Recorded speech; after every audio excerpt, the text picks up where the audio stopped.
Good morning, everybody, and welcome to That's My Farm. I'm your guest host, Jim Doblin, and we're in cotton country near Caldwell, Kansas, in Sumner County, on the farm of Steve Schmidt, who farms cotton, milo, soybeans, winter wheat, and a variety of other crops. He also has some livestock, namely sheep.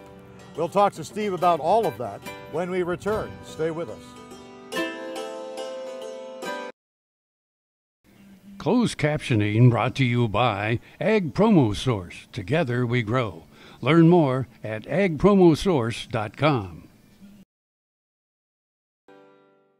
That's My Farm is brought to you in part by Tallgrass Commodities. Big enough to serve, small enough to care.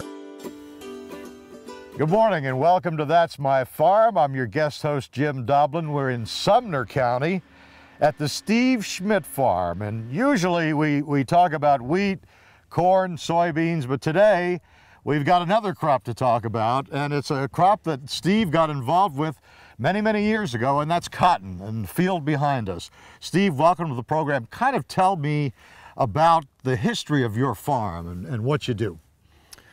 Well, my dad started farming here in around 32, and in 1980 is when I bought it from my dad and family. And since then, we've progressed more away from the wheat into more diversification of other crops. And so we have a fair diversity of all the crops. And then in 95 is also when I switched to no-till. Okay. You talked about the variety of crops, the diversity you have. Let's run through all of your crops. What do you have on this property? We start out with corn, and then in late April we can be planting green sorghum or milo. Right. Then in May we have cotton. Early June we'll be planting soybeans. We'll be harvesting wheat in June, and then turn around and plant a subsequent crop or a second crop of milo or soybeans. And then we start harvesting in August or September on the corn and progress into February at usually the end of our cotton harvest. That late? That late. Wow, you don't get much rest, do you? Well, we try to keep busy. and on top of all of that, you have some livestock as well. Well, you have sheep. Yes. Talk about that a little bit. When my dad was farming, we had both registered Angus cattle and sheep. And as he got older, he got out of the Angus cattle. I had cattle up until 95 also. Because of the shortage of grass, I finally went ahead and sold them and stayed primarily the sheep. Right. And you use the sheep for both wool and meat, correct? Yes, sir. So you've basically got two fabric styles covered here, the wool and the cotton. Yes. And we see this gorgeous field of white behind us. You're having a pretty good year cotton-wise. Yes, we are. The last couple of years we've had some timely rains to allow us to optimize our yield on the cotton. And we'll talk about this a little bit more in depth in the next segment, but cotton doesn't need much moisture or it needs a certain amount at certain times. The basic plant requires about 6 inches of moisture, which is pretty low for all the crops. And then every inch of moisture after that 6 inches will produce about 100 pounds of cotton. So it's very water efficient. Right. And do you double crop on this, or do you leave this, once this is done, what happens to this field? As soon as we're done harvesting the cotton in February, we have about 30 days to apply, during March, to apply fertilizers or make any modifications to the field we need to, and then we'll be planting corn into this cotton stalks. Great. All right, well, Steve Schmidt, hang on here, and hang on, folks. We've got to take a brief break. We'll be back with more of That's My Farm in just a moment.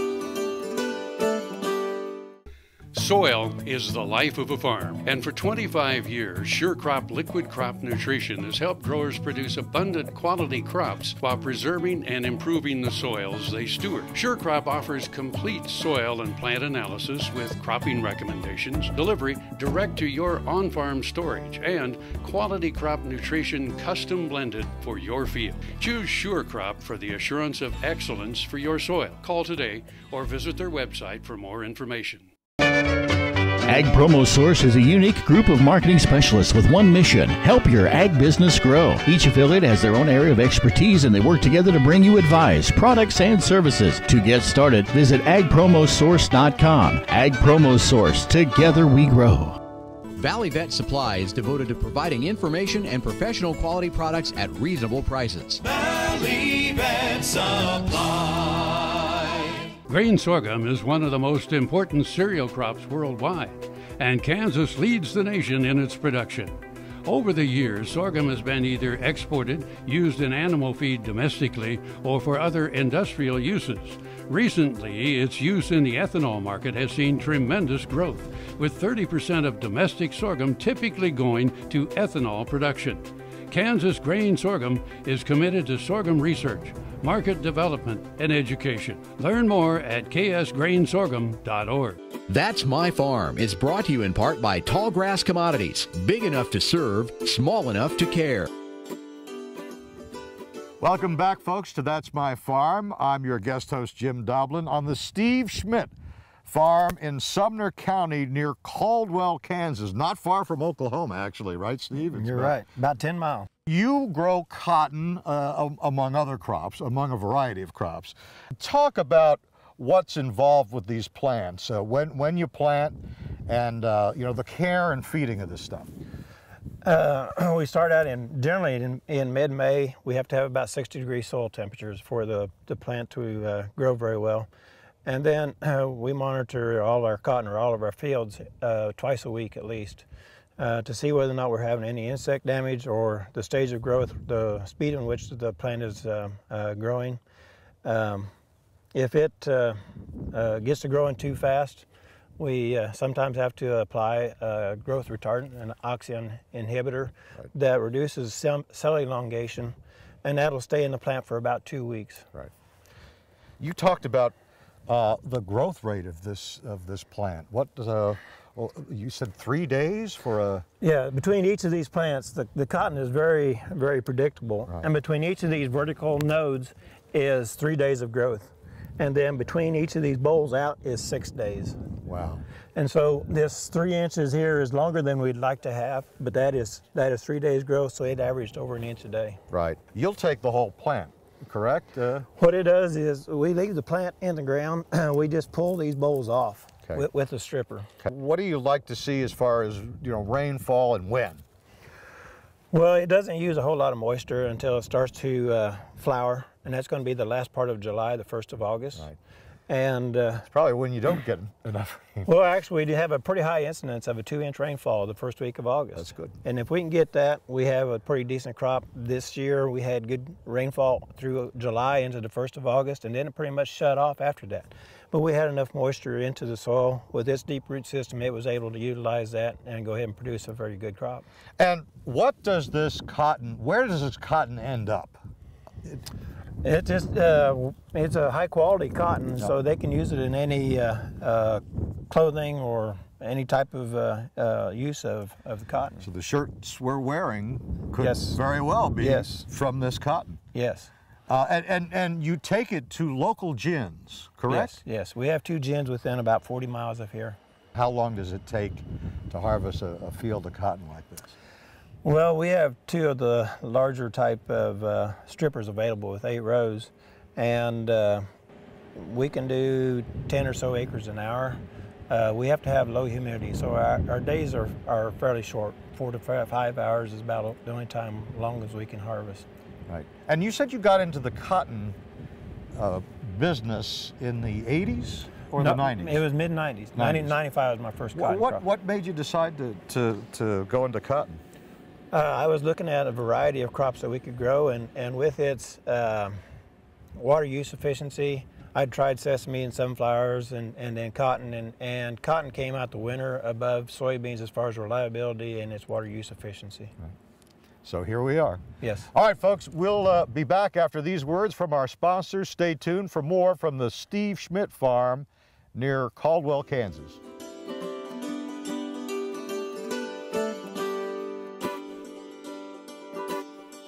KFRM is one of the largest farm radio stations in the nation, dedicated to informing and entertaining rural listeners from northern Oklahoma to southwestern Nebraska.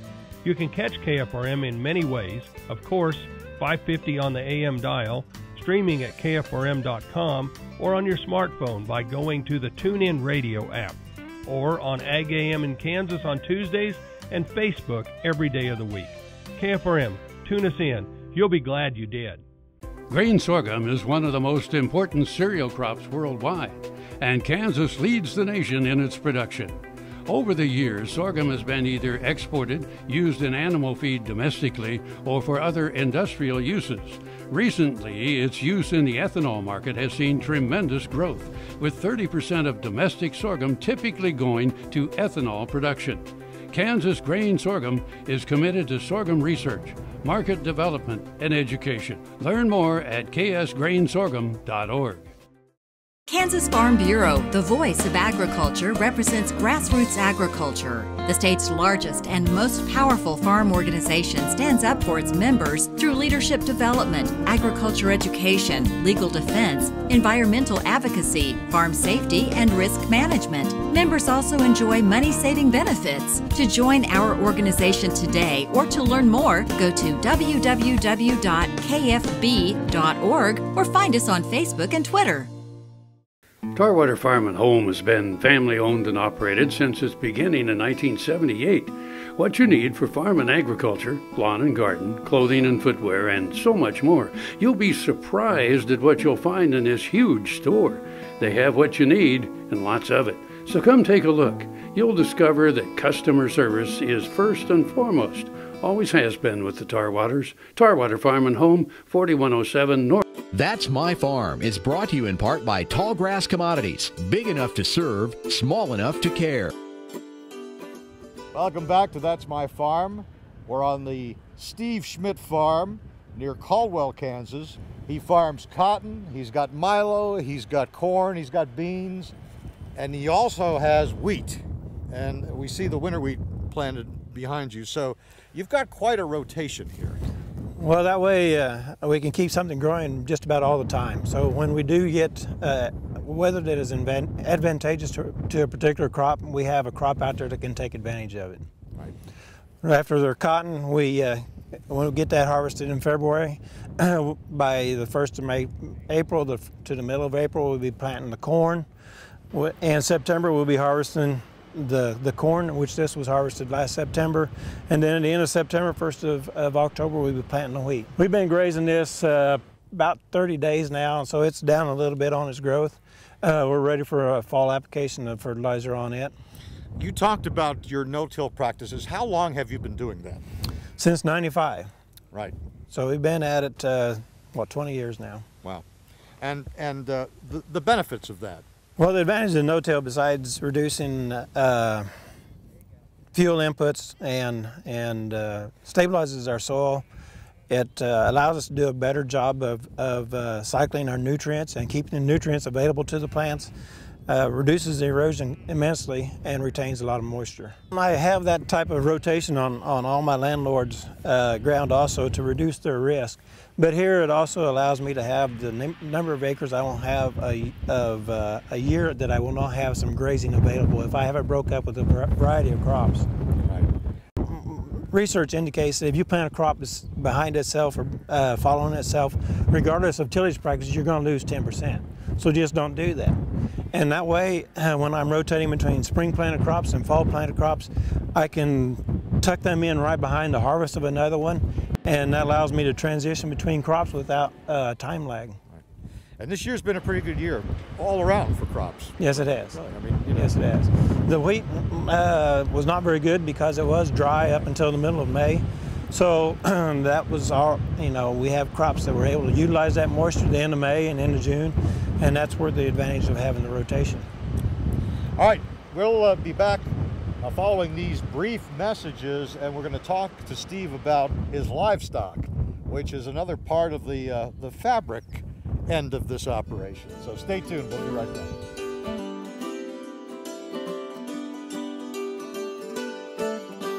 I'm Derek Sawyer, and I'm a fourth-generation Kansas farmer. I've known all my life I wanted to farm this land near McPherson, which was my grandfather's before me. I'm Katie Sawyer, a journalist who never dreamed I'd live my life on the farm until I met Derek. We've married our worlds to help educate consumers about the rural lifestyle and all that farmers do to provide safe and affordable food. Watch our story and the stories of other young Kansas food producers at kansaslivingmagazine.com/meetafarmer.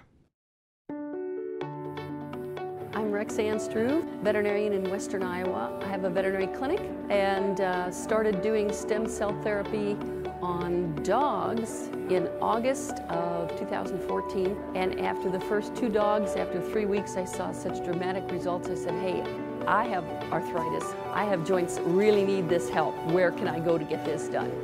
I had stem cell therapy done in November of 2014 on my finger joints, my hip, and the ball of my left foot, all of which I'd had real severe problems with. Saw a pretty dramatic improvement in a short amount of time. I would certainly recommend that somebody don't wait until I'm in the position that I was in with the damage already done to my joints. I encourage veterinarians to use it for their animals, and I encourage anybody who sees this video, if you have need, get in contact with these people because this is a phenomenal place to have this done. That's My Farm is brought to you in part by Tallgrass Commodities. Big enough to serve, small enough to care. Welcome once again to That's My Farm.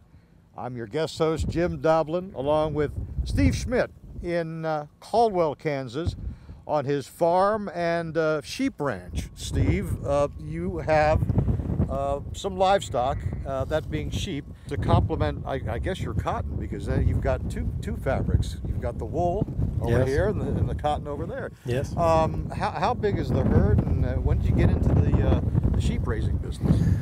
In 1980 was when I got started with sheep, and I had cattle also up until 95. And then due to available acres of grass and other cropping time requirements, I got out of the cattle and kept the sheep.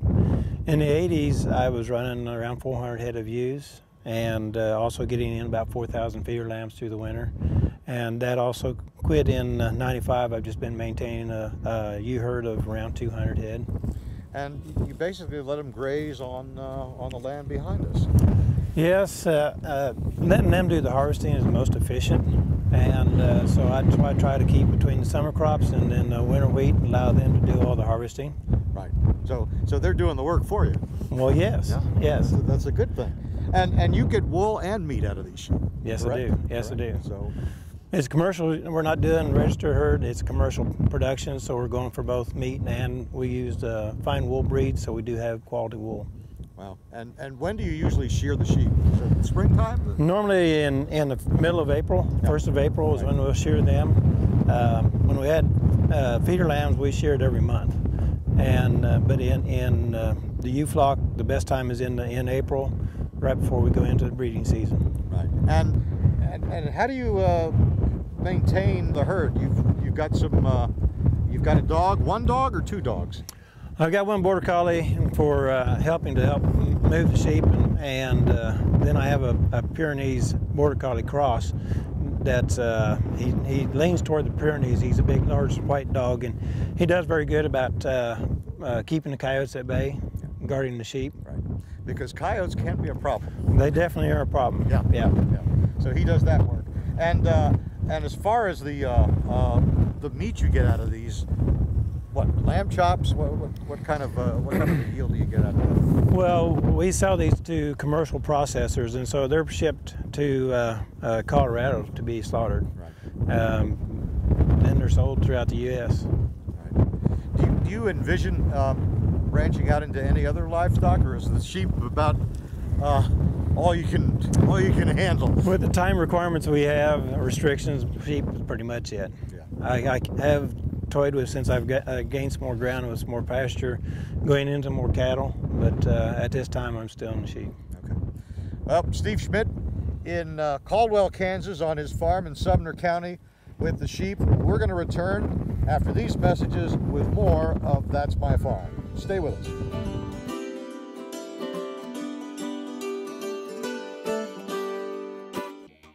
The Kansas Wheat Innovation Center in Manhattan is rediscovering ways to get improved varieties and new genetics in the hands of farmers faster. Grower-led and checkoff-funded research initiatives are bringing about positive change. This grassroots leadership provides a strong voice in Topeka and Washington, D.C. Now is the time to partner with Kansas Wheat in moving wheat forward. Kansas Wheat Commission and Kansas Association of Wheat Growers.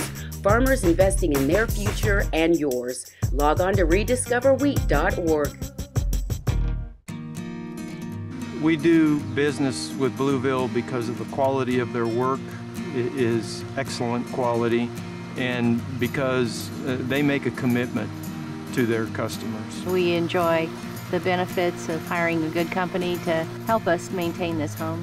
We will always do business with Blueville. We have for many, many years, and there's no reason for us to look for any other service.